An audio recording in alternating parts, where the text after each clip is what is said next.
I never thought the day would come when my own daughter would hand me boxes and tell me I had 48 hours to leave. No warning, no conversation, no apology, just a deadline, delivered like a business transaction. I had sold my home for her. I had given her everything I had saved, and yet, in one quiet moment, I became disposable. What hurt the most was not losing a place to sleep. It was realizing that the person I trusted most had already decided my future without me. That was the moment my life cracked open, and everything changed. Before we dive into today's story, take a moment to share where you're watching from. We love seeing how our stories bring people together from every corner of the world. Your thoughts and comments are what make this community so special, and we're truly grateful to have you here. If you haven't already, don't forget to hit that subscribe button and turn on notifications so you never miss a new story filled with drama, resilience, and unexpected twists. Now, settle in, get comfortable, and maybe grab your favorite drink, because this is a tale you won't want to miss. Let's get started. My name is Margaret Wilson. I am 58 years old, and for most of my life, I believe that if you worked hard, stayed honest, and put your family first, everything else would eventually fall into place. I spent 25 years working at a small regional bank in Savannah, balancing numbers, managing accounts, and learning how to stretch every dollar. After my husband passed away, that discipline became my anchor. I learned how to live quietly, carefully, and without asking for much. The house I sold was not just a building. It had been in our family for 4 decades. It was where my husband painted the nursery himself, where Lauren learned to ride her bike in the cracked driveway, where every holiday table was too small for all the memories it had to hold. When Lauren told me she wanted to open her own aesthetic clinic, I did not hesitate. I sold that house below market value without negotiating. I told myself that money could be earned again, but opportunities could not. At the signing table, I smiled and thought I was investing in her future. That decision led me to the basement I now called home. It sat beneath Lauren's modern townhouse, tucked away like an afterthought. The ceiling was low enough that I had learned to walk carefully. There were no windows, only a narrow vent near the ceiling that let in a weak strip of daylight. A single yellow bulb hung above my bed, buzzing faintly at night. The air always smelled slightly damp, no matter how much I cleaned. My belongings fit into 2 plastic drawers and 1 narrow closet that barely closed. I did not have a lock on my door. Every morning, I woke up at 5. I made coffee upstairs before anyone else stirred. I packed lunches, folded laundry, and wiped down the clinic's reception area before the first client arrived. On weekends, I watched my grandson while Lauren worked late. No one asked me to do these things. They simply became expected, like the electricity or the running water. When I finished, I returned quietly to my basement and reminded myself that this was what support looked like. In this house, I owned nothing. I had no spare key. If I went out, I had to text Lauren to let me back in. I never invited friends over. There was nowhere for them to sit. My old living room had once held bookshelves and framed photographs. Down here, there was only a folding chair and a small desk where I kept my paperwork neatly stacked. Still, I told myself I was lucky.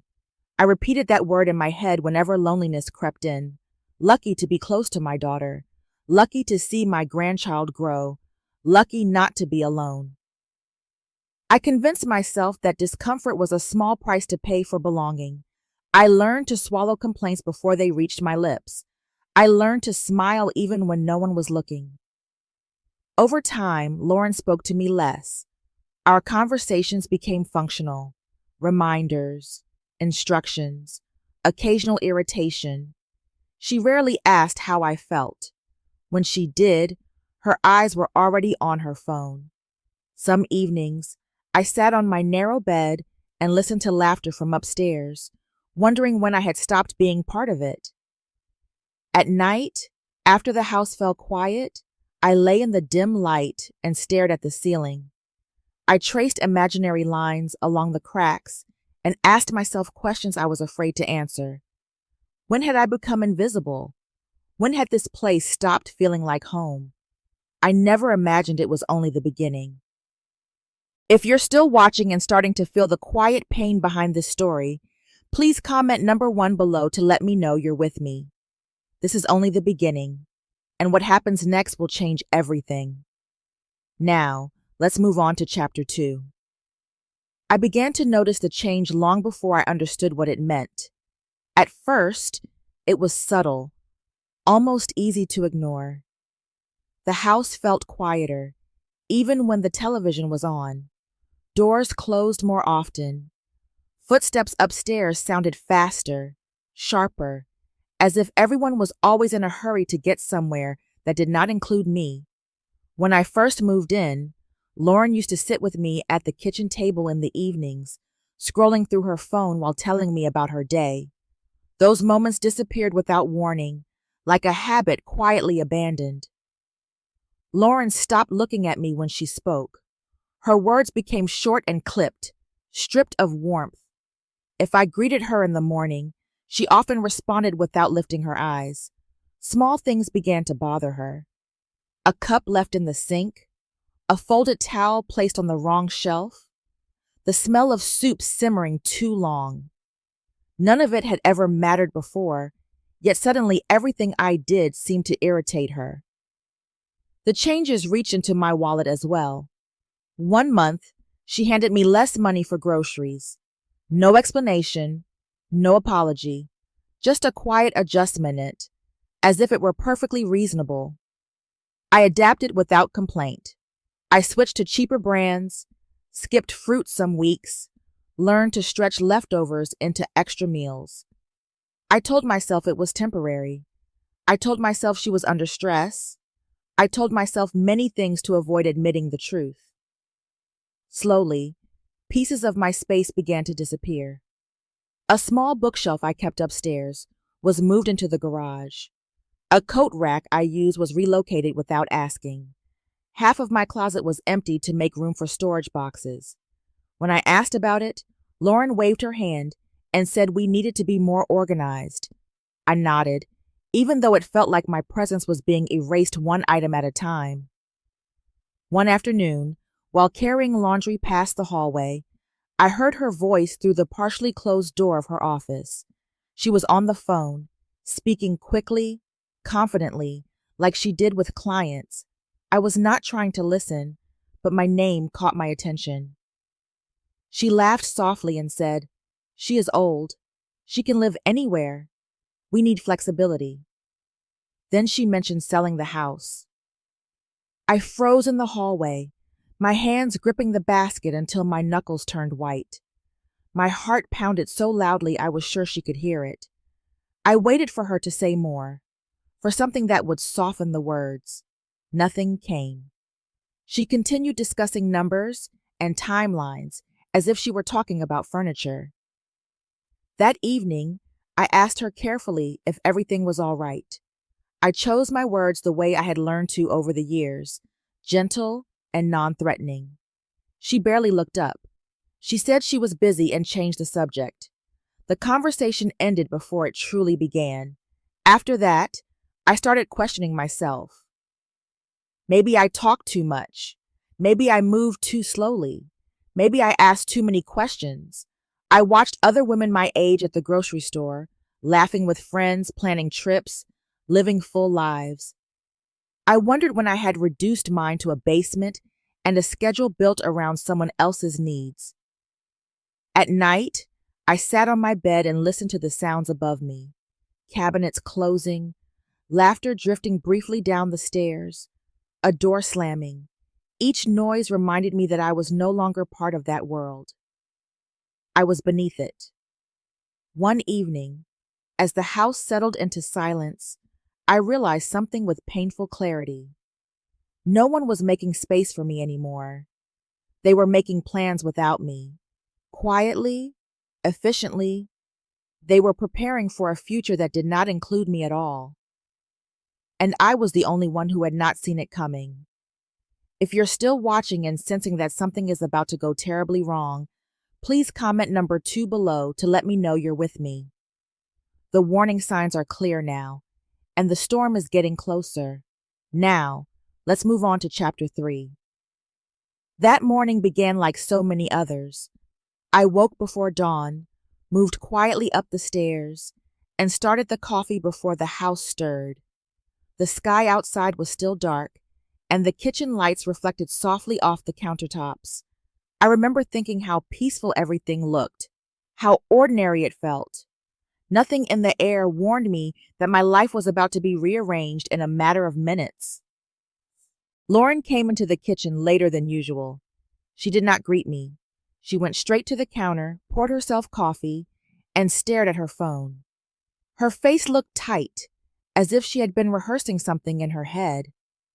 I noticed 2 large cardboard boxes leaning against the wall near the pantry. They had not been there the night before. I asked her quietly what they were for. She set her cup down and finally looked at me.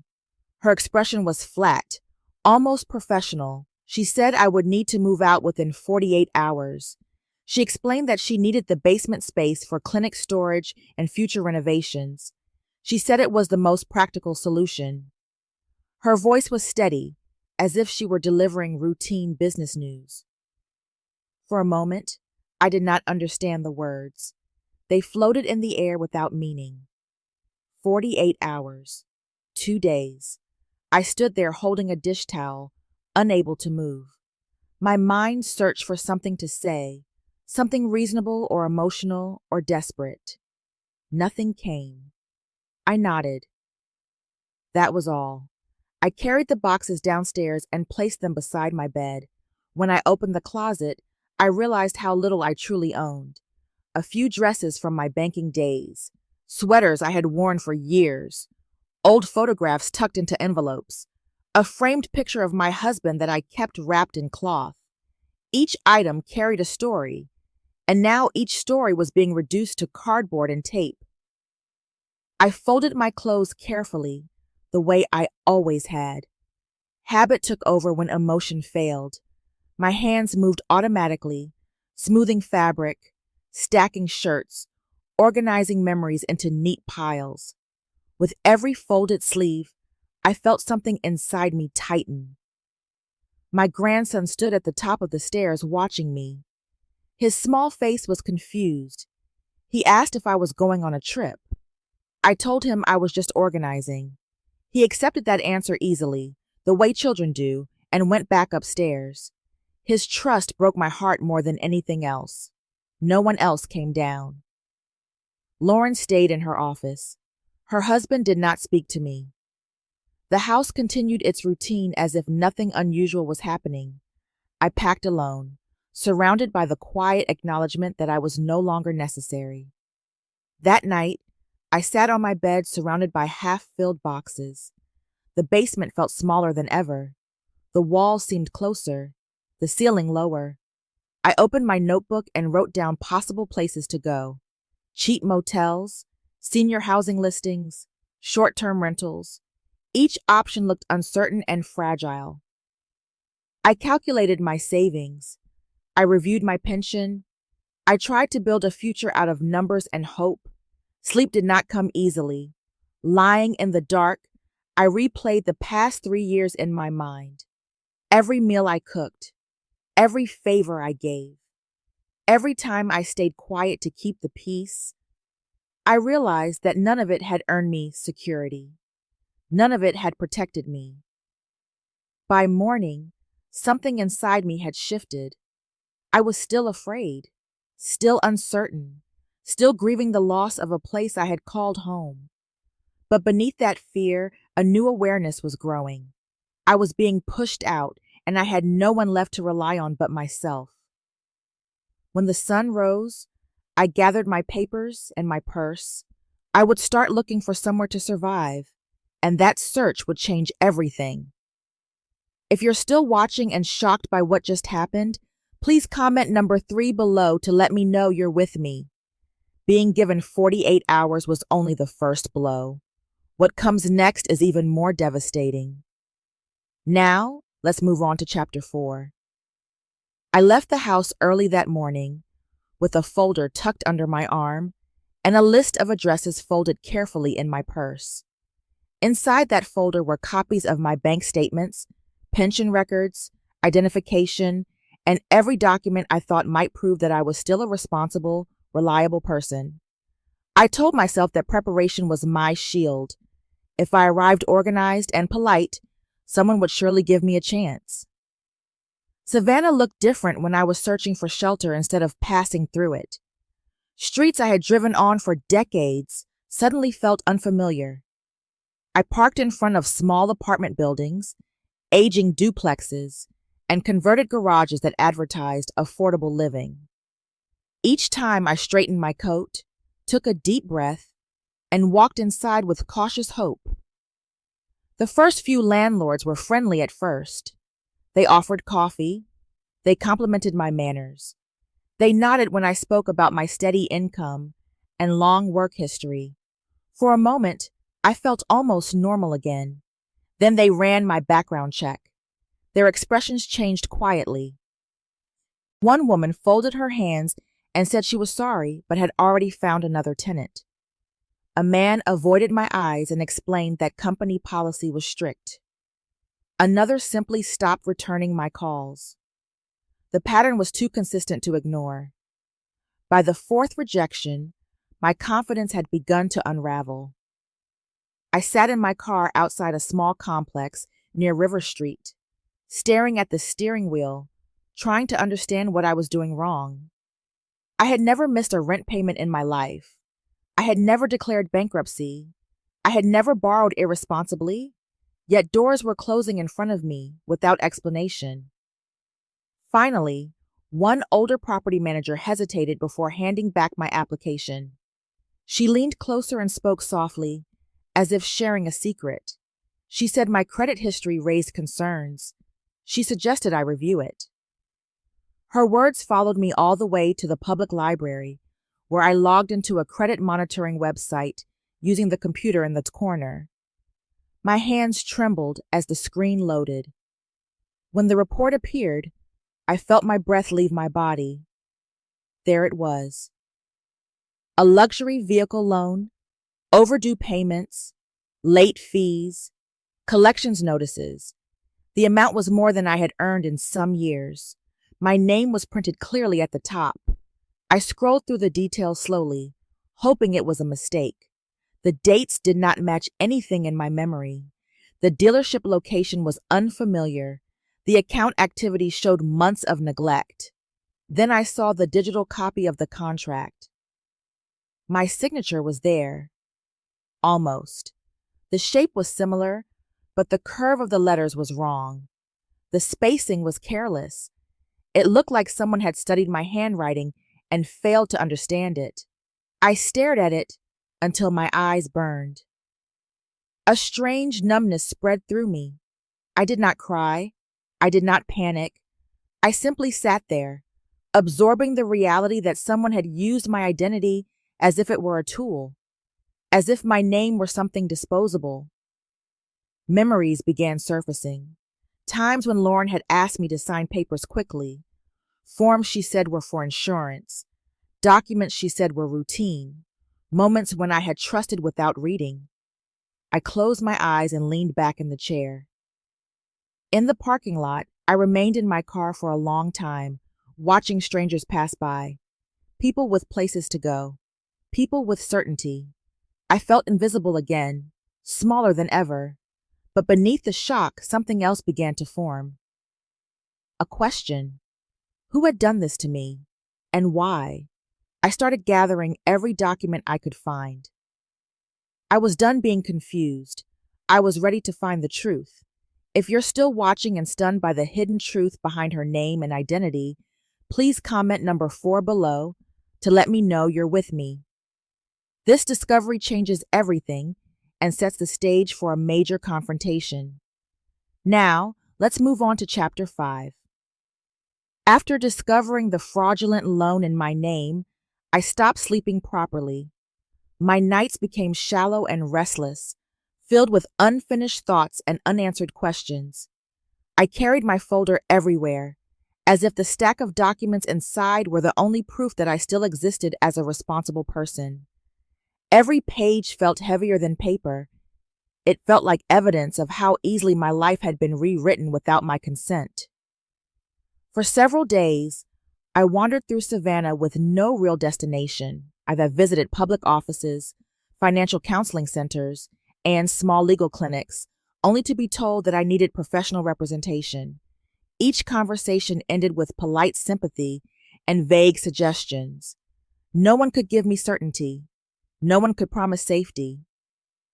On Sunday morning, exhausted and unsure where else to go, I walked into the small brick church near Forsyth Park.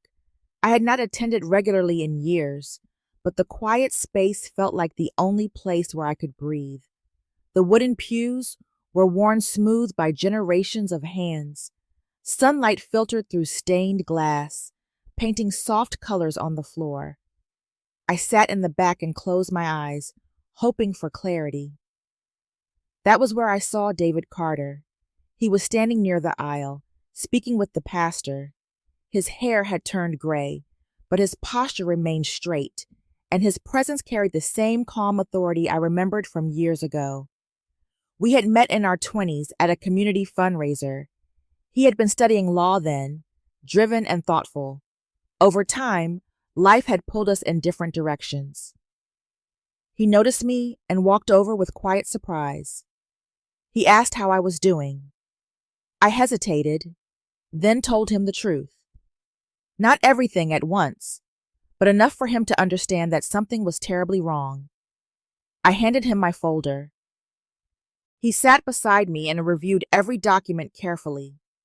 He studied the signatures, the transaction numbers, the addresses, and the dates. Occasionally he paused to compare one page to another. His expression grew more serious with each minute. After a long silence, he told me that the paperwork showed clear signs of coordinated fraud. The contract had been routed through multiple shell companies. The payment streams were intentionally obscured. Several accounts were connected to offshore intermediaries. This was not a careless mistake. It was a structured operation. Hearing those words made my stomach turn. I had believed this was a single act of desperation, a bad decision made under pressure. David explained that the pattern suggested long-term planning. There were indications of tax evasion and money laundering. If authorities investigated, federal agencies could become involved. The scale of it overwhelmed me. I stared at the floor and tried to reconcile the image of my daughter I held in my heart with the reality in front of me. I remembered her as a little girl, holding my hand on her first day of school, promising she would always take care of me. That memory felt painfully distant now.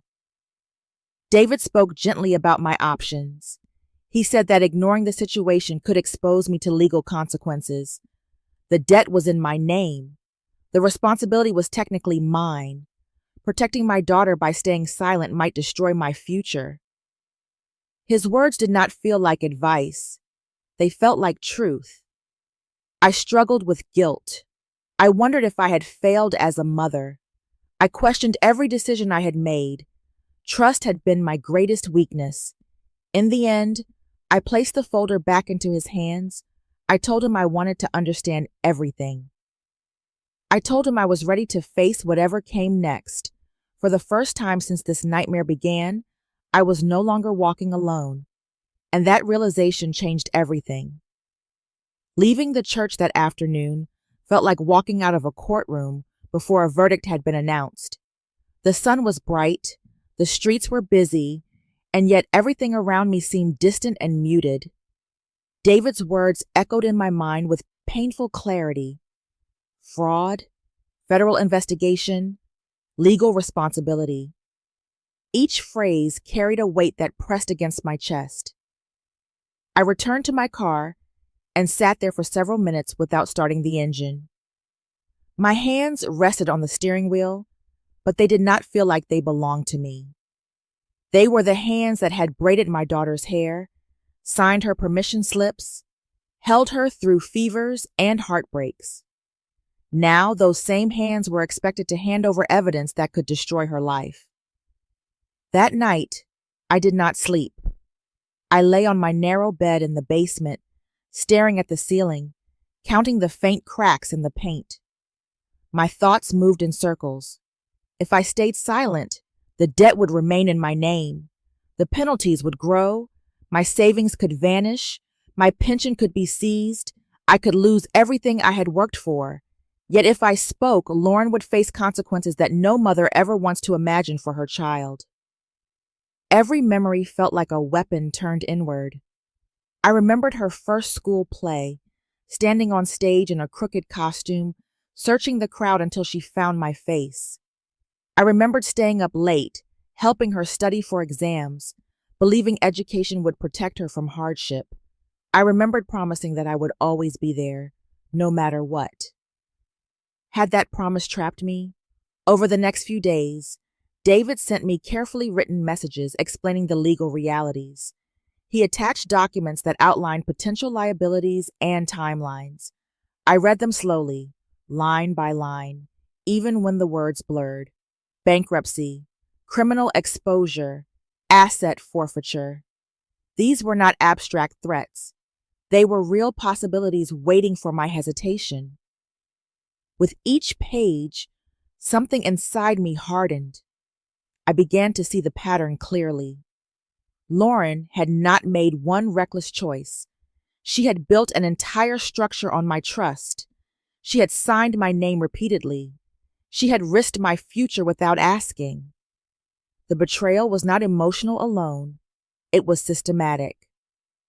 One afternoon, I met David at a quiet cafe near the river. We sat by the window, watching boats pass slowly. He spoke calmly, without pressure. He explained how cooperation worked, what protections existed, and what risks remained. He did not try to convince me. He treated me like an adult capable of making her own decision. That respect mattered more than he knew.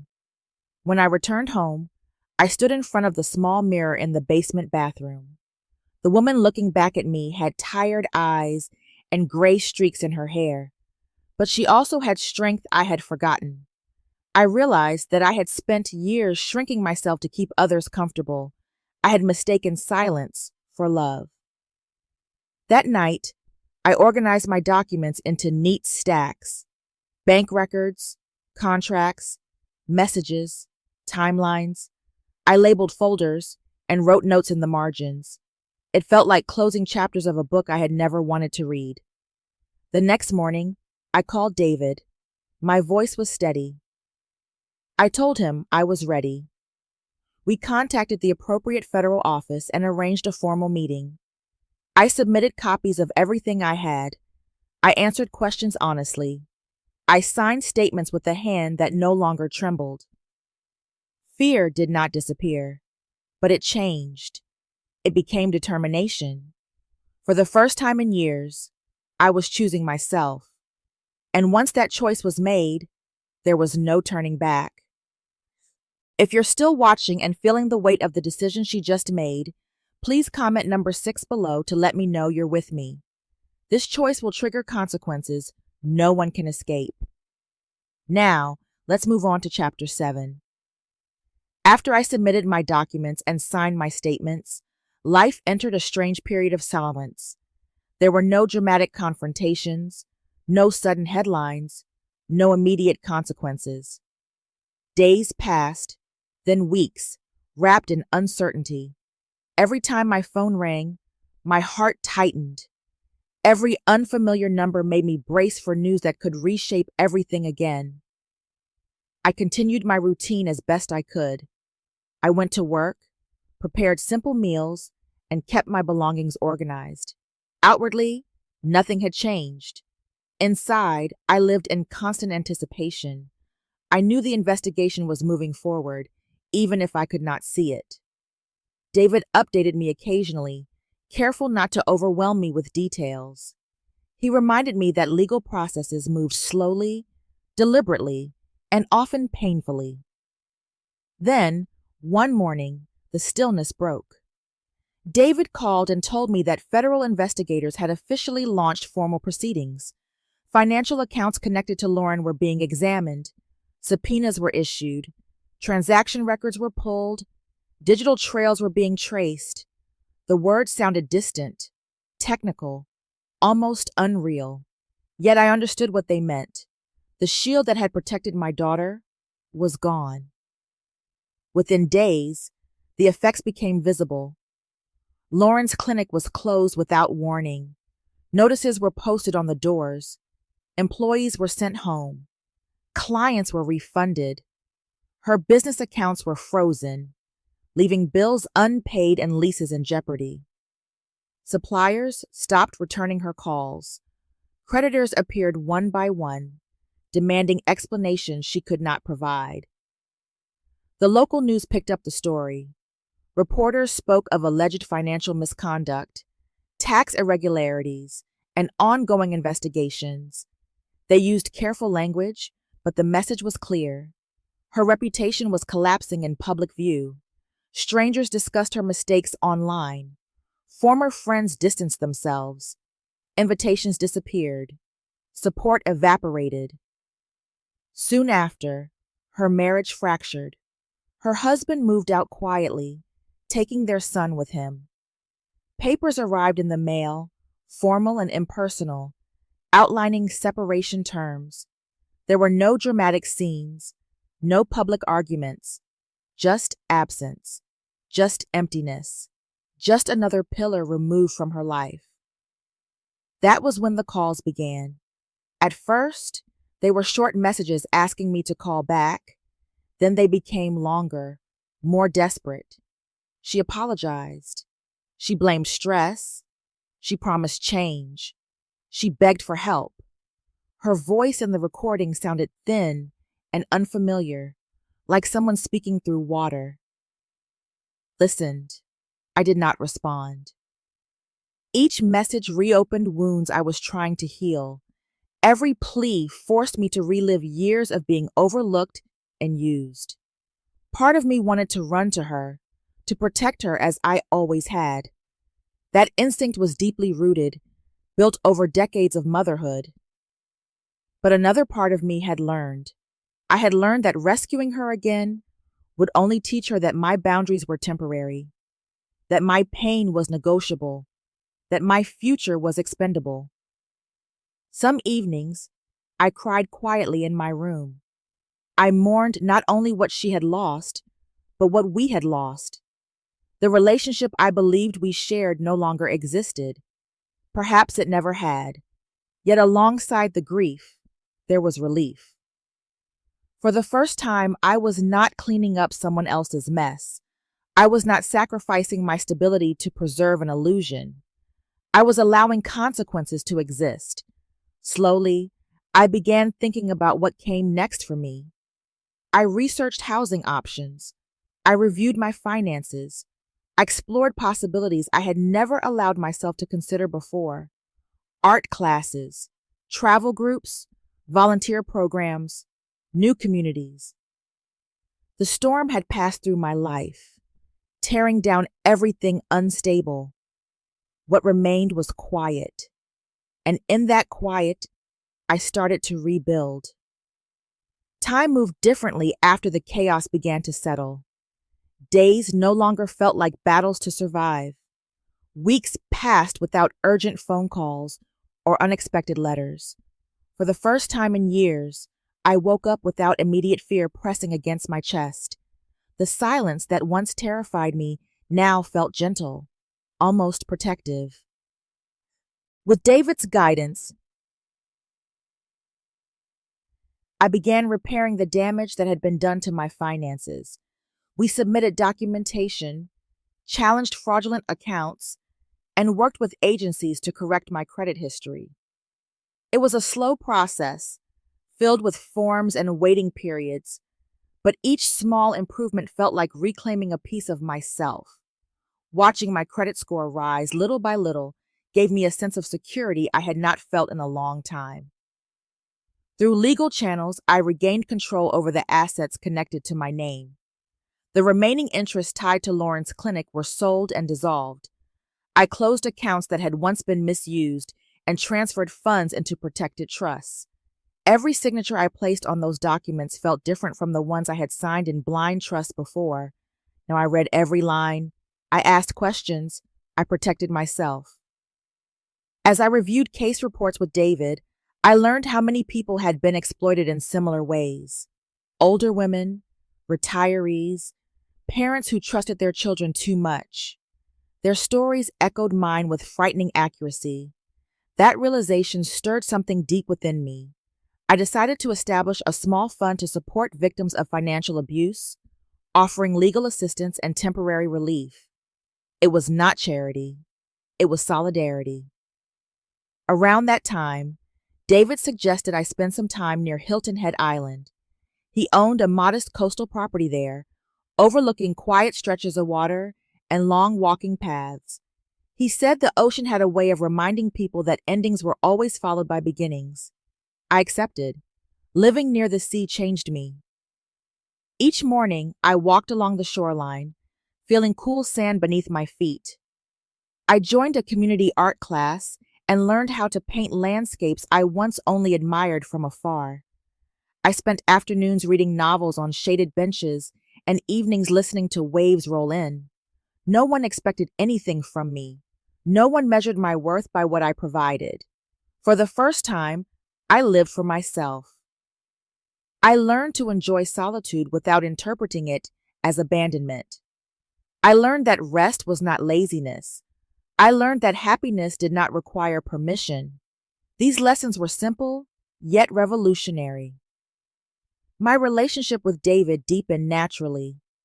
We shared meals, conversations, and long walks without pressure. He respected my independence. He never tried to control my choices. Our bond was built on equality, not obligation. It felt safe in a way I had forgotten was possible. Sometimes I thought about Lauren. Not with anger, not with bitterness, with quiet understanding. I accepted that she had made choices driven by fear and ambition. I accepted that my excessive forgiveness had enabled her. Neither truth erased the other. Both could exist.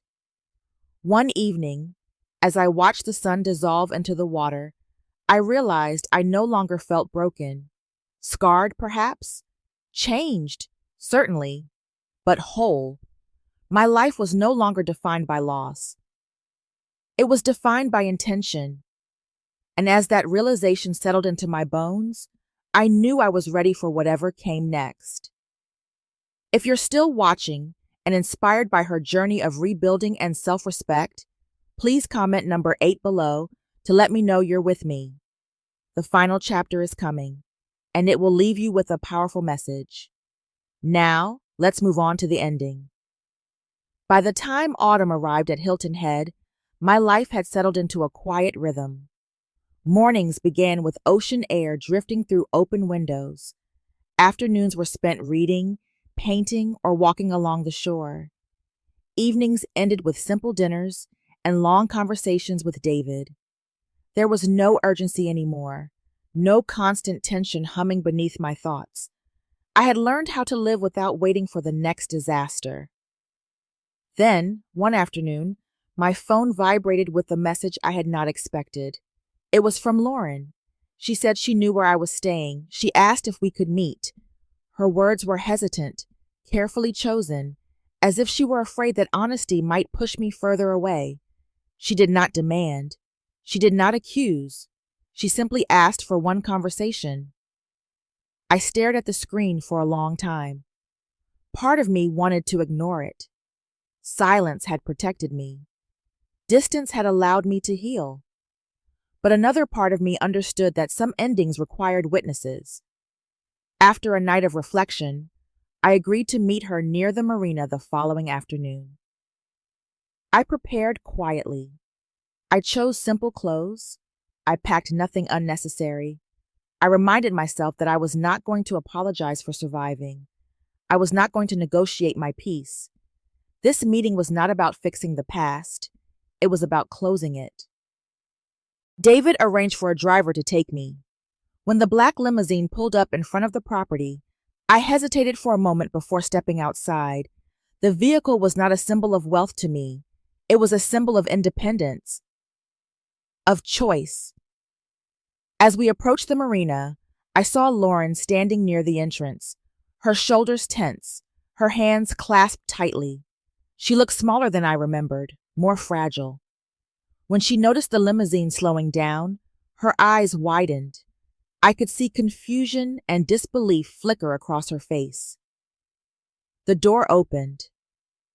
I stepped out. For a second, neither of us spoke. We stood several feet apart, separated by more than distance. Years of misunderstanding, resentment, and misplaced loyalty filled the space between us. Lauren began speaking softly. She admitted her mistakes. She spoke about fear, pressure, and poor decisions. She said she had never meant to hurt me. Her voice shook as she confessed that she had taken my support for granted. I listened. When she finished, I took a slow breath. I told her that I believed she had not planned to destroy our relationship. I told her that intentions did not erase consequences.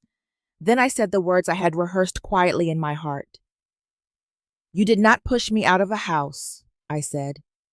"You pushed me out of an illusion." She lowered her gaze. I explained that I had spent years confusing sacrifice with love. I had accepted neglect as normal. I had mistaken dependency for closeness. Losing my place in her home had forced me to rediscover my place in myself. I wished her healing. I wished her growth. But I did not offer return. We did not hug. We did not promise to talk again. We simply acknowledged what was true. Some bridges could not be rebuilt without destroying what stood on the other side. I turned and walked back to the limousine. As the door closed behind me, I looked out through the tinted window and saw Lauren standing alone, watching me leave. For the first time, she understood. I was not being rescued. I was choosing myself, and that choice was final. After my meeting with Lauren, life returned to its quiet rhythm. But something inside me had shifted permanently. The conversation had not reopened old wounds. Instead, it had sealed them. I no longer replayed her words in my mind. I no longer wondered if I had been too harsh or too distant. I had spoken my truth calmly and honestly. That was enough. Each morning, I continued my walks along the shoreline. The ocean had become my companion, steady and unchanging.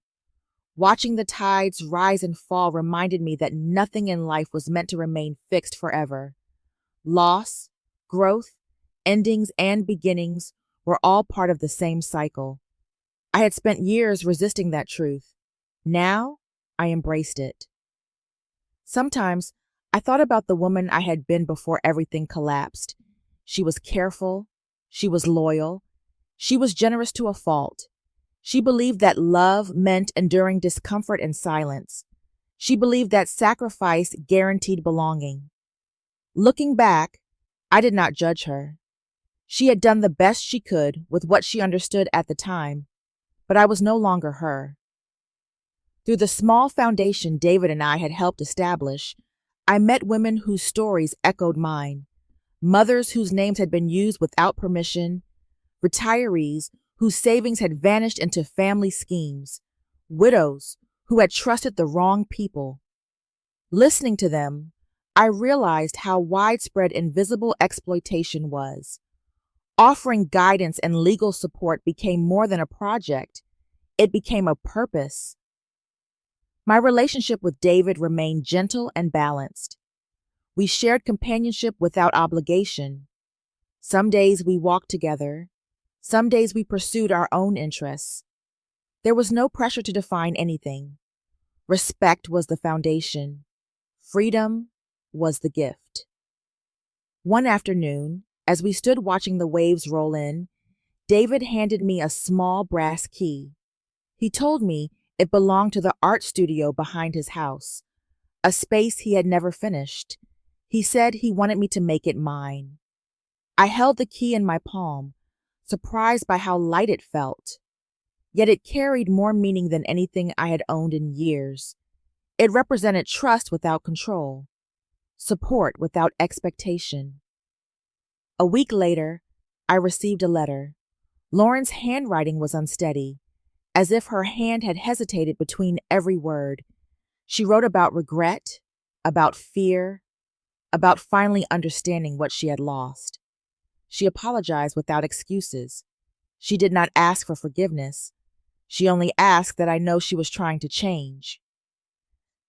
I read the letter slowly. Then I folded it carefully and placed it in my drawers beside an old photograph of myself at 40, smiling with confidence I had once forgotten. I did not respond, not out of cruelty, out of clarity. Some healing happened privately.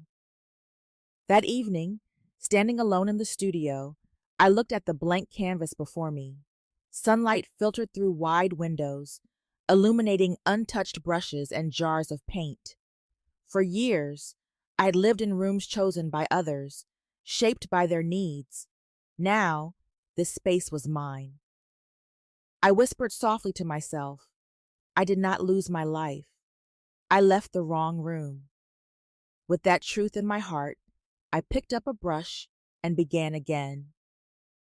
In the end, every story about loss is also a story about rediscovery. Sometimes, life does not break us to punish us, but to remind us of who we were before we learned to live small. When trust is misplaced and love is taken for granted, pain becomes a teacher. It shows us where our boundaries should have been. It teaches us that kindness must walk alongside self-respect. True strength is not found in enduring everything silently, but in knowing when to stand up for our own dignity. Every ending carries the seed of a beginning. Every closed door invites us to build a new one, and every setback holds the quiet promise of renewal if we are brave enough to listen. Thank you for spending this time with us. If this story touched your heart, please share your thoughts in the comments, follow our channel, and subscribe for more meaningful stories. Your support helps us continue.